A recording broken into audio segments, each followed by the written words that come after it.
Welcome to KRR kitchen. இன்றைக்கி நம்ம கிச்சனில் டிஃபன் சென்டர் ஸ்டைலில் நல்ல ஒரு சூப்பரான தண்ணி தேங்காய் சட்னி தான் எப்படி செய்கிறதுன்னு பார்க்க போகிறோம். நல்ல சூடான இட்லியில் நிறைய விட்டு சாப்பிடும் போது டேஸ்ட்டு ரொம்பவே அருமையாக இருக்குங்க. எப்படி செய்கிறது நம்ம வீடியோக்குள்ளே போய் பார்ப்போம். அதுக்கு முன்னாடி நம்ம சேனலை இப்போ தான் ஃபஸ்ட் டைம் பார்க்குறீங்கன்னா சப்ஸ்கிரைப் பண்ணி வச்சுக்கோங்க. கூடவே பெல் சிம்பிள் ப்ரெஸ் பண்ணி ஆளுங்கிற ஆப்ஷனையும் ப்ரெஸ் பண்ணி வச்சுக்கோங்க. அப்போ தான் நான் போடுற வீடியோஸ் எல்லாம் உங்களுக்கு தொடர்ந்து நோட்டிஃபிகேஷனில் ஒன்றுக்கு ஒன்றே கிடச்சிக்கிட்டு இருக்கோம். இதே போல் சட்னி ரெசிபி பார்த்தீங்கன்னா நம்ம சேனலில் நிறைய போட்டிருக்கேன். அதோட லிங்க் வந்து டிஸ்கிரிப்ஷனில் கொடுக்குறேன், தேவைப்படுறவங்க செக் பண்ணிக்கோங்க. இப்போ வாங்க அந்த தண்ணி சட்னி எப்படி செய்கிறதுன்னு பார்த்துடலாம்.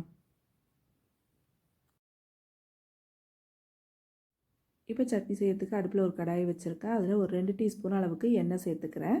எண்ணெய் நல்லா காயட்டும். காஞ்சதுக்கு அப்புறம் பார்த்திங்கன்னா ஒரு அரை கப் அளவுக்கு வறுத்த வேர்க்கடலை எடுத்து வச்சுருக்கேன். நீங்கள் வந்து பச்சை வேர்க்கடலை அப்படின்னாக்கா ஃபஸ்ட்டு அதை நல்லா வறுத்துக்கிட்டு அதுக்கப்புறம் பொட்டுக்கடலை சேர்த்துக்குங்க. இது வந்து வறுத்த வேர்க்கடலை அப்படிங்கிறதுனால இது கூடவே பார்த்திங்கன்னா இன்னொரு அரை கப் அளவுக்கு பொட்டுக்கடலை சேர்த்து நான் வறுத்து விட்டுக்கிறேன். இது வந்து ஒரு 2 நிமிஷம் வறுத்து விட்டாலே போதும். பச்சை வேர்க்கடலைன்னா நல்லா வறுத்து எடுத்துக்கிட்டு அதுக்கப்புறம் பொட்டுக்கடலை சேர்த்துக்குங்க.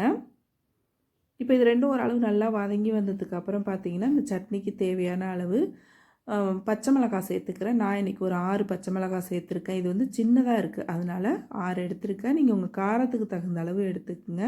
ஒரு சின்ன துண்டு இஞ்சி, கொஞ்சமாக புதினா சேர்த்து நல்லா வதக்கி விட்டுக்குவோம். இப்போ இந்த பொருள் எல்லாம் நல்லா வதங்கினதுக்கப்புறம் பார்த்திங்கன்னா நல்லா ஆற வச்சு எடுத்துக்குவோம். ஆறினதுக்கப்புறம் சட்னி எப்படி செய்கிறதுன்னு பார்ப்போம். இப்போ எல்லாம் ஆறிட்டு மிக்ஸி ஜாருக்கு மாற்றி எடுத்து வச்சுருக்கேன். இதில் வந்து பார்த்திங்கன்னா சின்ன கப்பால் 1 கப் அளவுக்கு தேங்காய் துருவல் சேர்த்துருக்கேன். அப்புறம் சட்னிக்கு தேவையான அளவு உப்பு, ஒரு சின்ன துண்டு புளி சேர்த்துக்கிறேன். இப்போ கொஞ்சமாக தண்ணி விட்டு இதை வந்து நல்லா நைஸாக அரைச்சி எடுத்துகிட்டு வந்துக்குவோம். இப்போ பாருங்கள் சட்னி அரைச்சி எடுத்துகிட்டு வந்துட்டேன். இதில் வந்து கடைசியாக கொஞ்சமாக கொத்தமல்லி தழை சேர்த்துக்குங்க. இன்னும் கொஞ்சமாக தண்ணி விட்டு இதை வந்து பல்ஸில் ஒரு 2 சுற்று விட்டோம்னா போதும். ரொம்ப நைஸாக அரைச்சிடக்கூடாது. பல்ஸில் ஒரு 2 சுற்று விட்டு எடுத்திங்கன்னா இது போல் நல்லா அரைப்பட்டு வந்துடும். இப்போ அதை வந்து ஒரு பாத்திரத்துக்கு மாற்றிக்குவோம்.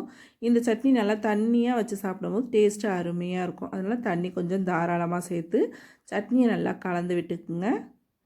இப்போ நான் கலக்கும் போதே தெரியும் உங்களுக்கு சட்னியோட பக்குவம் எந்த அளவுக்கு இருக்கணுங்கிறது. இந்த அளவு கலந்து எடுத்துக்குங்க. இதுக்கு தாளிப்பு பார்த்திங்கன்னா கடுகு, உளுந்து, கருவேப்பிலை, கொஞ்சம் பெருங்காயத்தூள் சேர்த்து தாளிச்சிருக்கேன். உங்களுக்கு வரமிளகாய் வேணாலும் இது கூட சேர்த்துக்கலாம் நீங்கள். அவ்வளோதான், நம்மளோட தண்ணி சட்னி ரொம்ப சூப்பராக அருமையாக ரெடி ஆகிட்டு பாருங்கள். நல்ல சூடான இட்லி தோசை கூட வச்சு சாப்பிட்றப்ப டேஸ்ட்டு அவ்வளோ ஒரு அருமையாக இருக்கும். இந்த சட்னி ரெசிப்பியை நான் இன்றைக்கி சொன்னது போல் ட்ரை பண்ணி பாருங்கள். ட்ரை பண்ணி பார்த்துட்டு எப்படி இருக்குன்னு எனக்கு கமெண்ட் பண்ணுங்கள். என்னோட அந்த ரெசிபி பிடிச்சிருந்ததுன்னா லைக் பண்ணுங்கள், ஷேர் பண்ணுங்கள். மறக்காமல் நம்ம கேஆர்ஆர் கிச்சனை சப்ஸ்கிரைப் பண்ணி வச்சுக்கோங்க.